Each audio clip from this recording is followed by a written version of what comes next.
Let's start now. जिसके remaining topic के बाद हम स्टार्ट करते हैं अब how to find nature of quadrilateral. अभी तक हमने इससे पहले क्वाड्रिलेटरल्स और ट्राइंगल्स के बारे में बात करी थी। अब हम क्वाड्रिलेटरल में ही एक चीज़ फाइंड करना चाहते हैं कि how to find nature of quadrilateral. Okay, कोई भी हमें अगर क्वाड्रिलेटरल के बारे में पूछना चाहता है कि कौन सा क्वाड्रिलेटरल, स्क्वायर, रोम्बस, पैरेललोग्राम, ये सब हम कैसे जज करेंगे, कैसे बताएंगे, उसके लिए हमारे पास कुछ स्टेप्स हैं। तो उन स्टेप्स को हम फॉलो करके ही एक्यूरेटली बता सकते हैं कैसा वो क्वाड्रिलेटरल है। सबसे पहला काम, check mid point is coincident और नॉट। ठीक है, तो check mid point is coincident और नॉट मतलब जैसे कि आपके पास कोई एक क्वाड्रिलेटरल है। ठीक है, ये एक क्वाड्रिलेटरल आया मेरे पास। अच्छा, यहाँ पे इसके coordinates let say A point x1 y1, B point x2 y2, C का coordinate x3 y3 and D's coordinate are x4 y4। AC diagonal और BD डायगनल पे हम बात करते हैं। ओके, तो AC का कोई मिड पॉइंट होगा और BD का भी कोई मिड पॉइंट होगा। लेट से AC का मिड पॉइंट E है और BD का मिड पॉइंट F है। तो सबसे पहले हम E के अगर डायगनल BD की बात करता हूँ, उसके मिड पॉइंट को अगर मैं लिखना चाहता हूँ तो कैसे लिखूँगा? मिड पॉइंट्स क्या आएंगे? x4 + x2/2। सॉरी, ये तो F है। E के कोऑर्डिनेट्स लिखना चाहेंगे अगर हम AC डायगनल के तो क्या होंगे? x1 + x3/2 comma y1 + y3/2। ये E के कोऑर्डिनेट्स हैं। सिमिलरली फॉर F यानी डायगनल ऑफ BD डायगनल के लिए तो कितना होगा? x2 + x4/2 comma y2 + y4/2।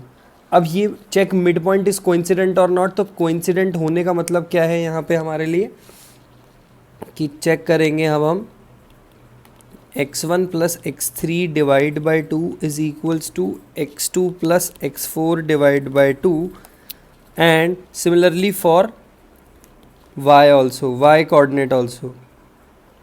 जैसे अगर ये इक्वल आ गया और y1 + y3/2 and y2 + y4/2 अगर आया हमारे पास, तो हम ये कह सकते हैं कि उसमें मिड पॉइंट्स, डायगनल के मिड पॉइंट्स कोइंसिडेंट हैं। ये स्टेप 1 चेक करना है। ठीक है, अब अगर मिड पॉइंट सेम है तो क्वाड्रिलेटरल हम यहाँ से बोल सकते हैं कि if mid point is same, if midpoints are same, then quadrilateral possible are square, rectangle,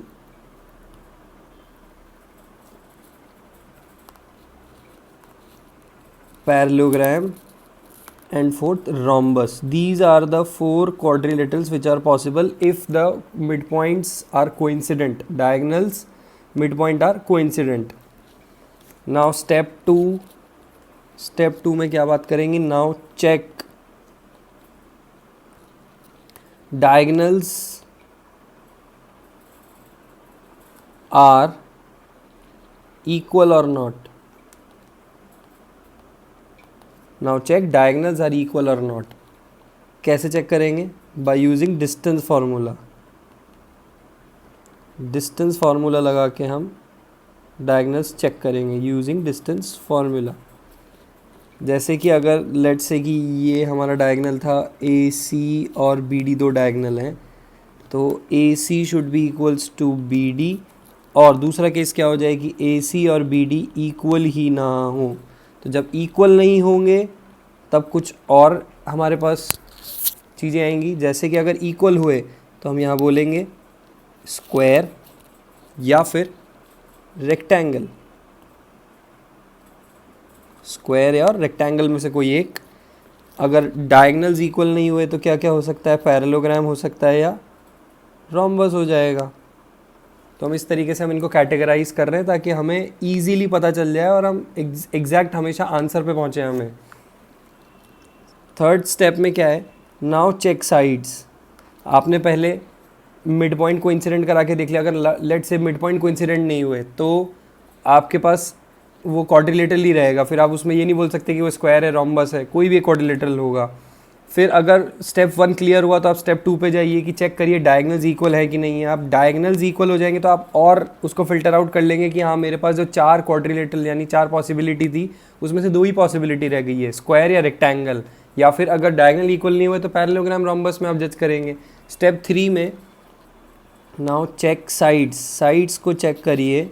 sides check करने पे अगर साइड्स इक्वल है, साइड्स इक्वल है तो हम कह सकते हैं कि वो स्क्वायर या रोम्बस होगा।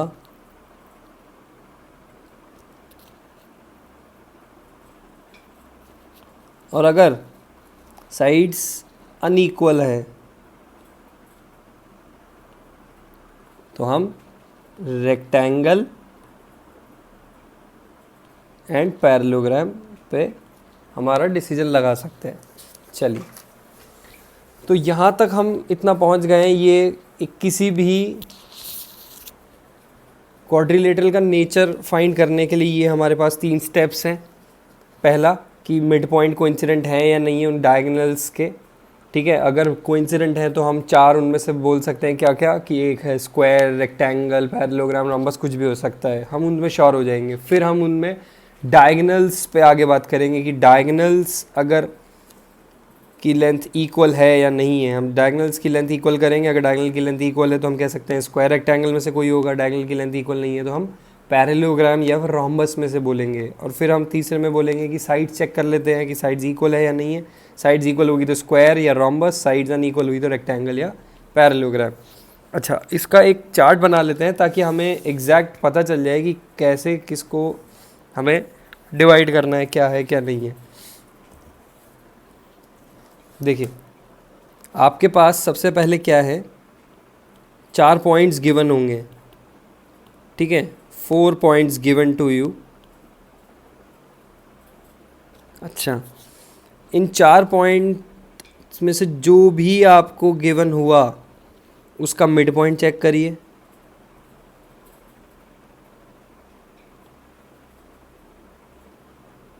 मिड पॉइंट चेक करने के बाद अगर लेट से आपने मिड पॉइंट चेक किया और मिड पॉइंट डिफरेंट आ गया, मिड पॉइंट डिफरेंट, दोनों अलग अलग आए,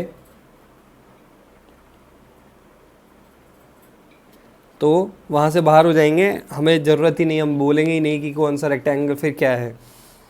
अब अगर मिड पॉइंट सेम है मेरे पास तो मैं क्या क्या बोल सकता हूँ, मिड पॉइंट सेम, तो मैं इसमें 4 बातें बोल सकता हूँ यहाँ पे, वही कि square, rectangle, rhombus and parallelogram, कुछ भी हो सकता है। अच्छा, फिर मैं यहाँ से डायगोनल चेक करता हूँ। अच्छा, डायगोनल चेक करने पे, डायगोनल कैसे चेक करना है, वही डिस्टेंस फार्मूला से। अच्छा, डायगोनल चेक करने पे भी हमारे पास 2 बातें आई है। क्या क्या आई है कि डायगोनल अगर इक्वल आते हैं, दोनों डायगोनल इक्वल आते हैं तो हम क्या क्या बोल सकते हैं, स्क्वायर या रेक्टेंगल, इन पे आ सकते हैं हम, इन 2 पे बोल सकते हैं, कंफर्म हो जाएंगे।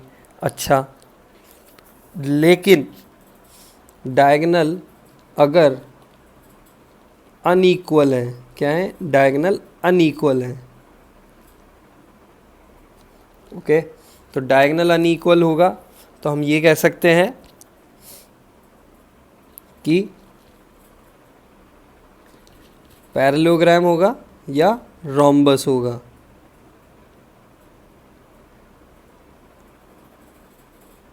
अच्छा, फिर हमने क्या बात करी कि डायगोनल इक्वल।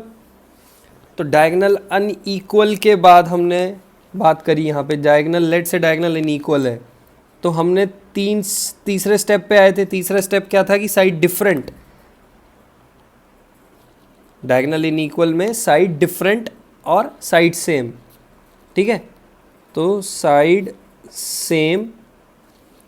सेम तो हम ये कह देंगे, कंफर्म हो जाएंगे किस पे, कि वो क्या है, रोम्बस है। अगर साइड डिफरेंट हुआ तो हम ये कह देंगे कि हम उस पर 100% श्योर हो जाएंगे कि वो हमारे पास क्या मिला, हमें पैरेललोग्राम मिला। अच्छा, ये कब स्टेप कैसे चला, ये एक स्टेप, 4 पॉइंट्स दिए, फिर मैं मिड पॉइंट चेक करने गया। मिड पॉइंट चेक करने के बाद मेरे मिड पॉइंट सेम आए। मिड पॉइंट सेम करने के बाद मैं डायगोनल की लेंथ चेक करी। डायगोनल इक्वल आए तो मैं स्क्वायर रेक्टेंगल पे गया। अनइक्वल आए तो मैं पैरेललोग्राम रोम्बस पे गया। अच्छा, फिर थर्ड स्टेप पे मैंने क्या चेक करा था कि साइड्स इक्वल आ रही है क्या। जैसे ही अगर डायगोनल अनइक्वल आने के बाद अगर मेरी साइड सेम आ रही है तो मैं उसको कह दूंगा कि वो पैरेललोग्राम रोम्बस में क्या होगा, रोम्बस हो जाएगा। अगर साइड डिफरेंट आ रही होगी तो मैं ये कह दूंगा कि वो पैरेललोग्राम होगा। अच्छा, ये डायगोनल अनइक्वल के लिए। अब लेट्स से मैं यहाँ आता हूँ, ठीक है, डायगोनल इक्वल आते हैं मेरे पास। तो अगर साइड सेम, क्या बोल रहा हूँ मैं, साइड्स अगर मेरे पास सेम आई तो मेरे को क्या मिल जाएगा, स्क्वायर। मैं कंफर्म कर दूंगा, 100% श्योर हूँ कि ये स्क्वायर ही है। ओके, लेकिन अगर साइड डिफरेंट आई या अनइक्वल आई है, साइड डिफरेंस आ रही है तो हम क्या कहेंगे, स्क्वायर तो हो गया, तो बचा क्या हमारे पास अब, रेक्टेंगल। तो इस तरीके से हम कोई भी, अगर 4 पॉइंट हमें दिए हैं तो हम उससे ये इन्फरेंस निकाल सकते हैं कि एग्जैक्ट एक्यूरेटली हम बता सकते हैं कि क्या वो स्क्वायर, रेक्टेंगल, रोम्बस या पैरेललोग्राम होगा। आई थिंक ये सबको क्लियर है। वापस से 4 पॉइंट्स गिवन है, उसमें मिड पॉइंट चेक करेंगे। अगर मिड पॉइंट दोनों सेम आते हैं, let say x1 plus x3/2 is equal to x2 plus x4/2 for similarly for y, जैसे ही इक्वल है हम आगे बढ़ जाएंगे। मिड पॉइंट्स सेम आ गए तो हम इन 4 पे कंफर्म हो जाएंगे कि हाँ ये 4 ही हैं जो आ सकते हैं हमारे पास। ओके, फिर हम इस पे डायगोनल की लेंथ चेक करते हैं। डायगोनल की लेंथ हम डिस्टेंस फार्मूला से चेक करेंगे कि अगर डायगोनल की लेंथ इक्वल आई है तो हम स्क्वायर रेक्टेंगल पे आके अटके। अब स्क्वायर रेक्टेंगल में से भी कौन होगा, फिर हम उसकी साइड्स को चेक करेंगे कि अगर चारों साइड बराबर आ रही है तो स्क्वायर होगी, साइड डिफरेंट आ रही है तो वो रेक्टेंगल होगा। सिमिलरली अब मैं डायगोनल अनइक्वल पे गया, अनइक्वल डायगोनल मेरे को किस पे लाके छोड़ेगा, पैरेललोग्राम और रोम्बस पे लाके छोड़ेगा। फिर मैं उसमें साइड्स लाऊंगा कि साइड सेम है क्या, साइड सेम है तो रोम्बस है, साइड्स डिफरेंट है तो पैरेललोग्राम है। इस तरीके से मैं कोई भी क्वेश्चन कर सकता हूँ इसका क्वाड्रिलेटरल का इजीली अटेम्प्ट करने के लिए। अच्छा, आगे बढ़ते हैं। इसमें एक चीज़ और कि और कंफर्म हो जाए हमारे पास कि लेट्स से कि एक एक क्वाड्रिलेटरल गिवन है। ओके, सो x1 y1 कोऑर्डिनेट्स यहाँ पे, x2 y2 कोऑर्डिनेट्स यहाँ पे, x3 y3 यहाँ पे और x4 y4 यहाँ पर। अच्छा,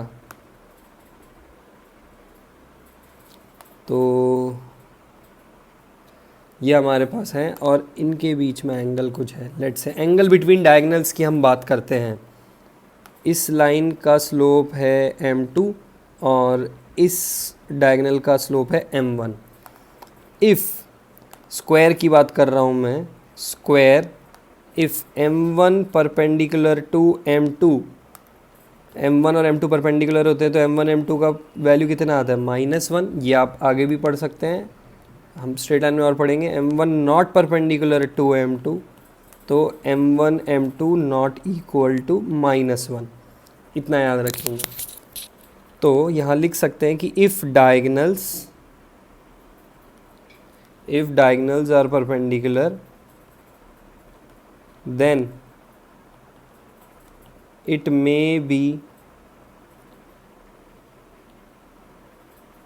square or rhombus, otherwise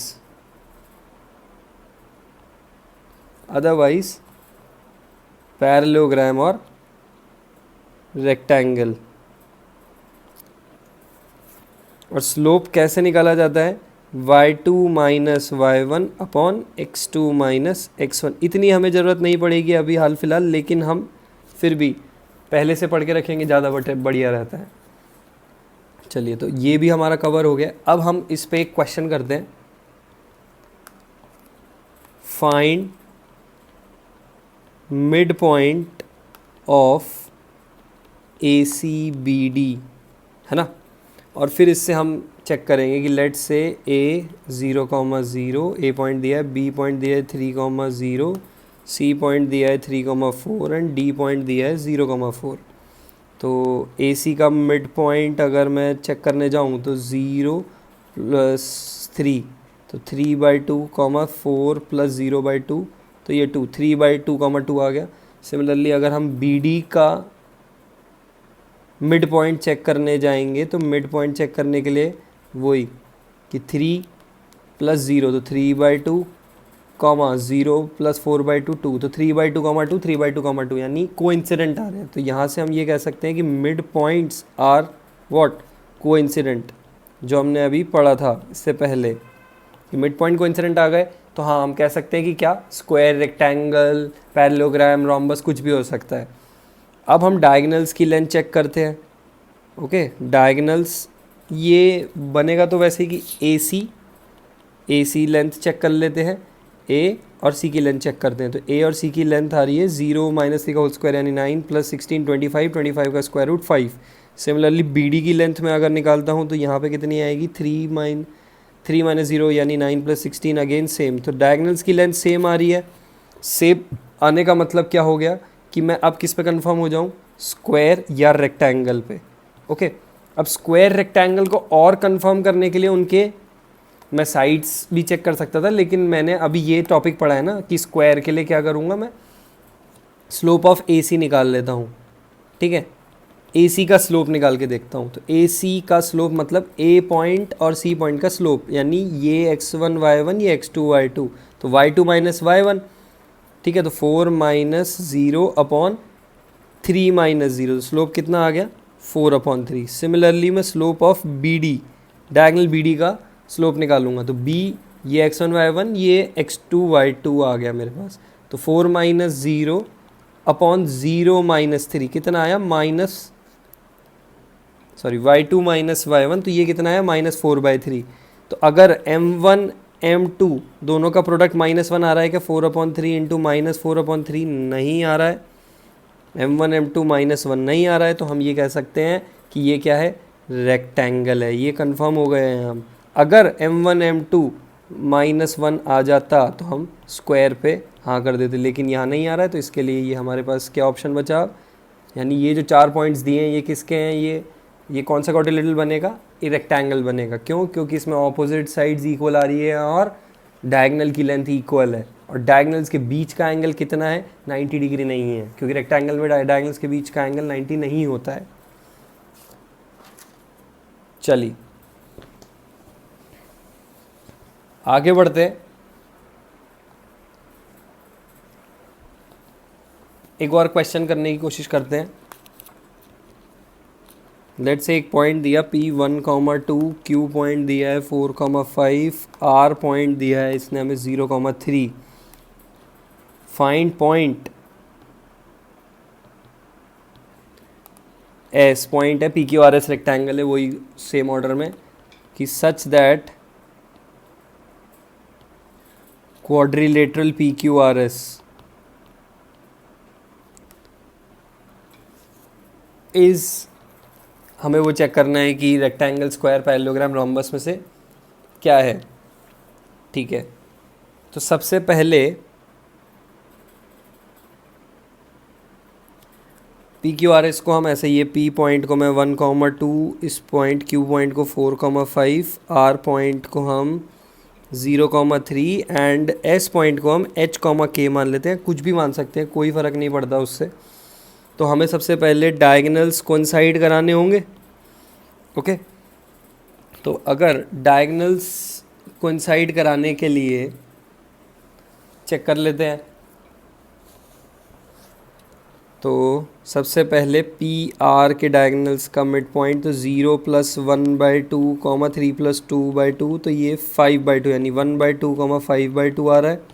और ये आना चाहिए 4 + h/2, 5 + k/2। ये है एस क्यू के डायगनल्स।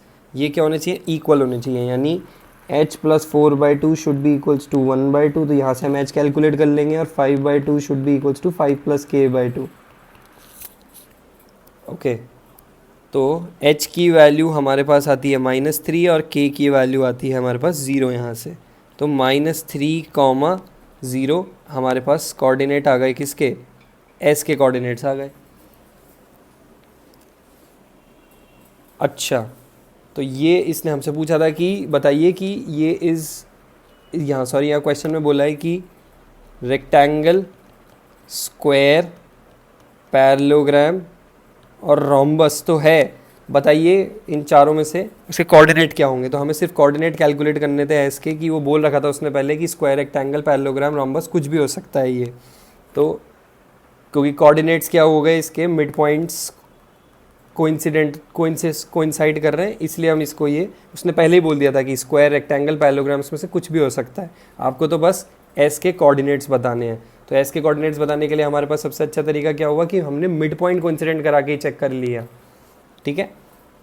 अच्छा, एक और क्वेश्चन है हमारे पास इसमें। इस क्वेश्चन में क्या दिया उसने कि quadrilateral made by, let's say क्या क्या पॉइंट दिए, एक 0,0, बी के कोऑर्डिनेट देता है 3,4, सी के कोऑर्डिनेट देता है 2,3 और डी के कोऑर्डिनेट्स दिए हैं 0,2। तो क्वाड्रिलेटरल जो बना है वो क्या बनेगा? सबसे पहले हम मिड पॉइंट कोइंसाइड कराएंगे सबसे पहले, तो ए सी के, तो 0 + 2/2, तो ये हो गया 1, और 0 + 3, तो 1,3/2 आए। सिमिलरली अगर हम बी डी के मिड पॉइंट्स की अगर हम बात करेंगे, तो 3 + 0, 3/2 और 4 + 2 यानी ये 3। तो पहली बात तो ये इक्वल ही नहीं है, तो हम यहाँ कह सकते हैं कि mid point does not coincide. तो यहाँ से हम कह सकते हैं कि नो सच क्वाड्रिलेटरल पॉसिबल। कौन से क्वाड्रिलेटरल पॉसिबल नहीं है? स्क्वायर, रेक्टेंगल, पैरेललोग्राम, रोम्बस में से कोई सा भी क्वाड्रिलेटरल पॉसिबल नहीं है।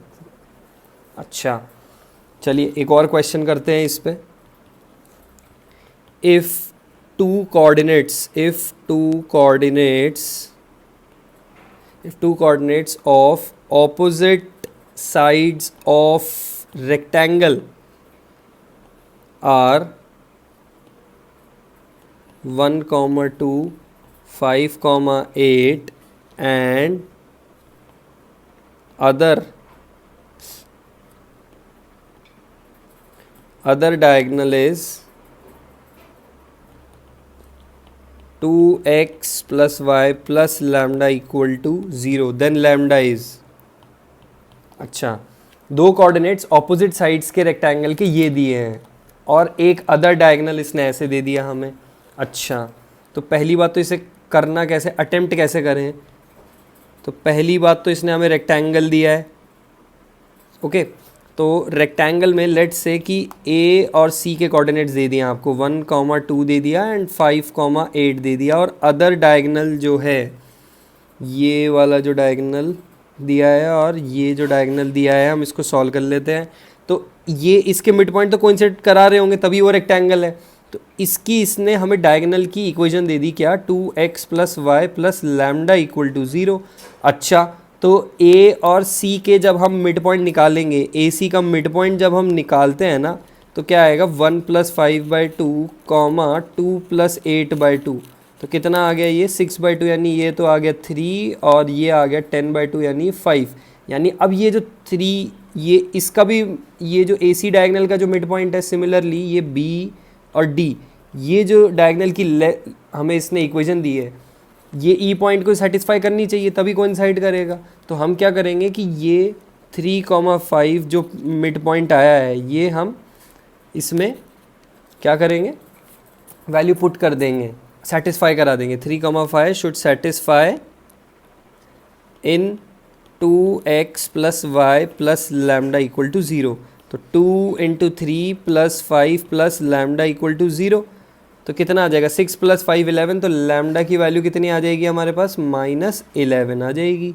तो हम ये कह सकते हैं कि लैम्डा की वैल्यू -11 होगी यहाँ पर, तब जाके ये रेक्टेंगल बनेगा और ये इसके मिड पॉइंट कोइंसाइड करेंगे, तभी ये रेक्टेंगल होगा।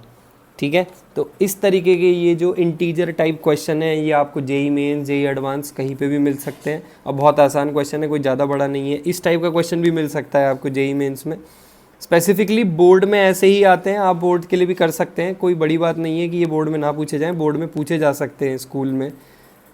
ठीक है, चलिए आगे बढ़ते हैं। इसमें अब आते हैं इंटरनल और एक्सटर्नल डिवीज़न पे। बहुत इंपॉर्टेंट टॉपिक है इंटरनल एंड एक्सटर्नल डिवीज़न। ये आपको हर टॉपिक में मिल जाता है कई जगह। वैसे अभी हम इतनी देर से मिड पॉइंट जो कैलकुलेट कर रहे थे वो इंटरनल डिवीज़न एक्सटर्नल डिवीज़न से भी कर सकते हैं। चलिए इंटरनल एंड एक्सटर्नल डिवीज़न पे हम बात करते हैं अब। अच्छा, सबसे पहला आता है हमारे पास इंटरनल डिवीज़न। इंटरनल डिवीज़न में क्या कह रहा है ये हमसे, इंटरनल डिवीज़न की अगर हम बात करें तो ये हमसे कहता है कि इन दिस डिवीज़न, इस डिवीज़न में जो भी पॉइंट डिवाइड कर रहा लाइन सेगमेंट्स को, जो 2 पॉइंट्स को लाइन सेगमेंट ज्वाइन कर रही है, इंटरनली जो पॉइंट है उसको डिवाइड करे, वो इंटरनल डिवीज़न है। क्या कह रहा है कि कोई हमें 2 पॉइंट दे के गया है, एक ये पॉइंट और ये पॉइंट, इन दोनों पॉइंट से ज्वाइन होने वाली लाइन को एक पॉइंट है अलग से, वो डिवाइड कर दे, तो इसे हम इंटरनल डिवीज़न कहते हैं। अब इंटरनल डिवीज़न की भी कुछ शर्तें होती हैं, तो वहाँ क्या क्या शर्तें हैं वो ध्यान रखेंगे। लेट से ये वाला पॉइंट दिया है इसने हमें x1 y1 और दूसरा पॉइंट दिया है इसने हमें x2 y2। ओके, ये C पॉइंट है जिसको हमें कैलकुलेट करना है कि इसने इंटरनली कैसे कितने में डिवाइड किया। तो वो हमें एक चीज़ पहले से ही बता के रखते हैं कि AC यहाँ से यहाँ तक का जो डिस्टेंस है अपॉन BC, इन दोनों का जो रेशियो है वो m/n है। वो पहले दिया हुआ होगा आपको ऑलरेडी। क्या है, AC अपॉन BC का रेशियो कितना है, m/n, ये ऑलरेडी गिवन है आपको। और ये जिस हिसाब से मैं बोल रहा हूँ, जिस पहले बोल रहा हूँ AC अपॉन BC, पहले AC फिर BC, तो उसका रेशियो m/n ही दिया है। अब हमसे ये x और y के कोऑर्डिनेट्स पूछ रहा है। तो यहाँ से यहाँ तक की लेंथ कितनी हुई बच्चों, m, और यहाँ से यहाँ तक की लेंथ कितनी हुई, n। अच्छा, इंटरनल डिवीज़न आपने 10th क्लास में भी पढ़ा होगा कि mx2 nx1, ये ऐसे ही लिखवा है। तो हम किसके कोऑर्डिनेट, C के अंदर x के कोऑर्डिनेट्स क्या बोलेंगे, mx2 + nx1 divide by m + n। Similarly y के कोऑर्डिनेट्स क्या हो जाएंगे, my2 + ny1 divide by m + n। तो हमारे पास C के कोऑर्डिनेट्स आ गए इंटरनल डिवीजन्स के through, mx2 + nx1 upon m + n। Similarly y के लिए भी हम बात कर सकते हैं। अच्छा, अब हम एक्सटर्नल डिवीज़न की बात करते हैं। एक्सटर्नल डिवीज़न क्या कहता है हमसे, एक्सटर्नल डिवीज़न में हमसे ये कहता है कि यहाँ पर भी वही है कि इस डिवीज़न में 2 पॉइंट डिवाइड कर रहे हैं लाइन सेगमेंट को एक्सटर्नली। क्या कर रहे हैं, एक्सटर्नली। तो ये लेट से कि वो 2 पॉइंट ये हैं A और B, लेकिन इस बार जो पॉइंट है वो एक्सटर्नली डिवाइड कर रहा है लाइन AB को। तो एक्सटर्नली तो यानी AB से बाहर होगा, तो ये पॉइंट कहाँ है, x, y तो यहाँ है, और B ये x2 y2 और A के कोऑर्डिनेट्स x1 y1। लेकिन यहाँ एक ट्रिक है, जो लेंथ का रेशियो है AC अपॉन BC वो m/n अभी भी यही है, वैसा का वैसा ही है, लेकिन उसको देखने का तरीका अलग है हमारे पास। यहाँ से यहाँ तक की लेंथ कितनी है, AC की लेंथ m है और BC की लेंथ n है। अच्छा, तो अब हमारे पास C के कोऑर्डिनेट्स कैसे आएंगे, C के कोऑर्डिनेट सिंपल तरीका वही, x के कोऑर्डिनेट मतलब वो mx2, क्या mx2, और ये इतना बचा कितना है m माइनस एन। तो m माइनस एन के लिए हमारे पास, जब हम इसको पूरा सॉल्व करते हैं तो हम इसको ऐसे याद रख लें कि mx2 minus n x one upon m minus n. Similarly y के कोऑर्डिनेट्स क्या आ जाएंगे, my2 minus ny1 upon m minus n। तो ये हमारे पास एक्सटर्नली डिवीजन के कोऑर्डिनेट्स हैं x और y के, जो C पॉइंट एक्सटर्नली डिवाइड कर रहा है A और B लाइन को। इंटरनल डिवीजन में भी AC upon BC m/n ratio था, एक्सटर्नल डिवीजन में भी AC अपॉन BC का रेशियो m/n ही है। तो कंफ्यूज ना होए, बस इतना ध्यान रखिए उसने कौन सा डिवीजन बोला है, उसके हिसाब से हमें क्वेश्चन को सॉल्व करना है। अच्छा चलिए, अब कई बार ऐसा भी होगा, आपको ऐसा बोला जाए कि लेट्स से कि if ratio not given, if ratio is not given then take lambda is to 1 as ratio. ये भी काम की चीज़ है, इस पे क्वेश्चन बनते हैं और कई बार इसी से ही सॉल्व होता है क्वेश्चन, तो प्लीज़ इसको मार्क करके रखिएगा, इम्पॉर्टेंट ये काम की चीज़ है हमारे लिए। चलिए आगे बढ़ते हैं इसमें अब क्वेश्चन करने के लिए।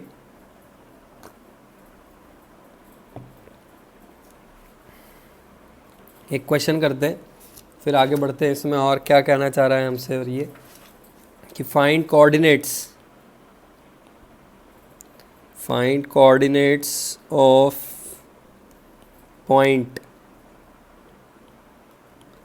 ट्राइसेक्टिंग A1,2 एंड B4,5। ठीक है। अच्छा, ट्राइसेक्टिंग, पहली बात तो ट्राइसेक्टिंग वर्ड क्या है, जिसके लिए नया है उसको मत बता दूं कि ट्राइसेक्ट मतलब कोई सी भी एक लाइन है उसको 3 इक्वल पार्ट में डिवाइड किया गया। ट्राई मतलब 3, सेक्टिंग मतलब उसको डिवाइड करना। सिमिलर जैसे आपने सुना हो बाइसेक्ट करना, इंटरसेक्ट करना, तो बाइसेक्ट का मतलब होता है 2 इक्वल पार्ट में डिवाइड करना, ट्राइसेक्ट मतलब 3 इक्वल पार्ट्स में डिवाइड करना। डिवाइड इन 3 इक्वल पार्ट्स, ये होता है ट्राइसेक्ट का मतलब। अच्छा, इसने 2 पॉइंट दिए हैं, इन 2 पॉइंट की लाइन को ज्वाइन करने वाली लाइन को हम 3 इक्वल पार्ट में डिवाइड कर रहे हैं। जैसे कि इसने बोला हमें कि ये पॉइंट A, ये 1,2, ये B पॉइंट की अगर हम बात करें, ये इसने हमें क्या दिया है 4,5 दिया है। अच्छा, ट्राइसेक्ट मतलब एक यहाँ पे 3 इक्वल पार्ट का मतलब यही हुआ ना, D, A, B, D और E मान लेता हूँ मैं। तो मतलब पहला पोर्शन ये, दूसरा पोर्शन ये, तीसरा पोर्शन ये, तो 3 इक्वल पार्ट्स में डिवाइड किया है। तो सर रेशियो क्या होगा? रेशियो जैसे अगर लेट्स से कि पहला इतना ही है हमारे पास, अभी हमारे पास E पॉइंट नहीं है, तो हम क्या मानेंगे कि A से D तक तो रेशियो 1 है और यहाँ से यहाँ तक का रेशियो कितना है 2 है, क्योंकि हमें D के कोऑर्डिनेट्स निकालने हैं। तो D के कोऑर्डिनेट्स के लिए अगर लेट्स से D के कोऑर्डिनेट्स को मैंने x, y माना, तो ये मेरे लिए m, ये मेरे लिए n। ओके, अब हम mx2 प्लस nx1 अपॉन लगा के, तो हम D के कोऑर्डिनेट्स कैसे लिखेंगे, 1 इंटू 4, 4 प्लस 2 इंटू 1, तो 2 divide by 1 plus 2 that is 3, comma y के कोऑर्डिनेट्स के लिए वही mx2, अब my2, तो 1 into 5 plus 2 into 2 divide by 1 plus 2 that is 3। तो ये कोऑर्डिनेट्स कितने आ गए, 6/3 इज़ 2, कॉमा ये कितना हो गया 5 प्लस 4, 9/3, तो ये 3 हो जाएंगे। डी के कोऑर्डिनेट्स आ गए। अच्छा जी, फिर लाइन बनाते हैं, फिर चेक करते हैं कि क्या है। इस बार A, B वही 1,2 और ये 4,5। इस बार हमें निकालना है E के कोऑर्डिनेट्स। ठीक है, यहाँ पे इस बार यहाँ तक E के कोऑर्डिनेट्स के लिए रेशियो A से E तक 2 और यहाँ से यहाँ तक 1, तो यानी ये m, इस बार ये n। अब फिर वही E के कोऑर्डिनेट्स अगर मैं निकालने जाऊँगा तो कितना होगा, mx2 यानी 2 into 4, 2 into 4 plus 1 into 1 divide by 3, तो 8 plus 1 9 divide by 3। Similarly my2 तो 2 into 5 plus 1 into 2 divide by 3, तो ये कितना आ जाएगा हमारे पास 8 प्लस 1 डिवाइड बाई 3 9, तो ये 3 कॉमा और ये 10 प्लस 2 तो 3, 4, तो हमारे पास डी और ई के कोऑर्डिनेट्स क्या क्या आ गए, डी के कोऑर्डिनेट्स आ गए 2,3 और ई के कोऑर्डिनेट्स आ गए 3,4। बहुत ही आसान। इसकी एक ट्रिक है मेरे पास, और चलिए इसको एक दूसरे मेथड से, और इसको हम ट्रिक बोलते हैं, लेकिन ये तभी लगाएं जब इसमें एक चीज़ है, बता देता हूँ आप लोगों को। ए के कोऑर्डिनेट्स दिए हैं आपको 1,2, बी के कोऑर्डिनेट 4,5, बोलता है कि इस लाइन को ज्वाइन करने वाली लाइन, सॉरी इन दो पॉइंट्स को लाइन ज्वाइन करने वाली लाइन ट्राइसेक्ट हो रही है, तो वो कोऑर्डिनेट्स बताइए जहाँ को ट्राइसेक्ट किया है। तो लेट्स से डी और ई के कोऑर्डिनेट्स निकालने हैं। अच्छा, अब देखिए ट्रिक क्या है यहाँ पे कि ए डी, अच्छा सबसे पहले आप ए और बी के, हाँ ए और बी का सबसे पहले गैप देखिए, इनमें गैप कितना है। जैसे 4 - 1 कितना आ रहा है, जैसे 4 यहाँ पे 4 और यहाँ 1 है, तो आप क्या करिए गैप देखिए, गैप कितना आ रहा है 3, 5 - 2, तो ये गैप कितना आया 3 से, उसको डिवाइड भी करना है, तो ऐसे लिखिए 4 - 1, ठीक है, कॉमा 5 - 2, और पूरे को इसको भी 3 से इसको भी 3 से, तो कितना आया वो कोऑर्डिनेट गैप वाला कितना आया 1,1 आया। अच्छा, अब इसको इस 1,1 को ऐड करते जाइए नेक्स्ट कोऑर्डिनेट में, इस वाले में। तो अगर आप 1,2 में 1,1 ऐड करेंगे तो कितना आएगा 2,3 आएगा। फिर 2,3 में अगर आप 1,1 ऐड करोगे तो कितना आएगा 3,4 आएगा। देखिए यही आ रहे थे हमारे आंसर 2,3 और 3,4। तो इस तरीके से ये तभी लगाना है जब ये इस तरीके से हमारे पास सारे नंबर्स ऐसे हों, अदरवाइज़ आप दूसरी तरीके से नहीं लगा पाएंगे इसको। ओके, चलिए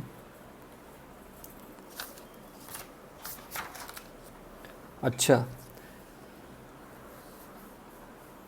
अब हमारे पास कुछ और भी हैं बात करने की इसमें, अब वो आते हैं उस पर बात करते हैं। सबसे पहले हमारे पास क्या क्या है कुछ और,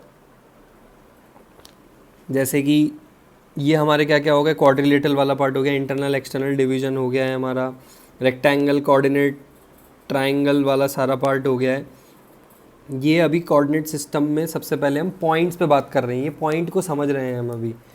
इसके बाद हम जैसे सेंट्रॉइड पढ़ेंगे, मतलब अलग अलग टाइप के सेंटर्स, तो सेंट्रॉइड आएगा, एक सेंटर आएगा, इन सेंटर आएगा, ऑर्थो सेंटर, सरकम सेंटर, ये सारी चीज़ें हम पढ़ेंगे। और इसके बाद हम मूव ऑन करेंगे लोकस पे। तो सबसे पहले हम अभी क्या कोऑर्डिनेट सिस्टम में सबसे पहली टॉपिक क्या पढ़ रहे हैं, पॉइंट्स। पॉइंट्स के अंदर हमने पढ़ा क्या क्या, डिस्टेंस फार्मूला, डिस्टेंस फार्मूला के बाद आपने डिफरेंट टाइप्स ऑफ फिगर्स यानी क्वाड्रिलेटरल और ट्राइंगल पे बात करी, डिफरेंट ट्राइंगल्स पढ़े, डिफरेंट ट्राइंगल्स पढ़ने के बाद डिफरेंट क्वाड्रिलेटरल पढ़े।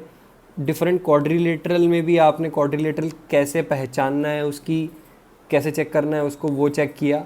फिर आप आए इंटरनल और एक्सटर्नल डिवीजन पे। अब हम आते हैं अलग अलग नए टॉपिक पे, वो है centres. Loose change for getting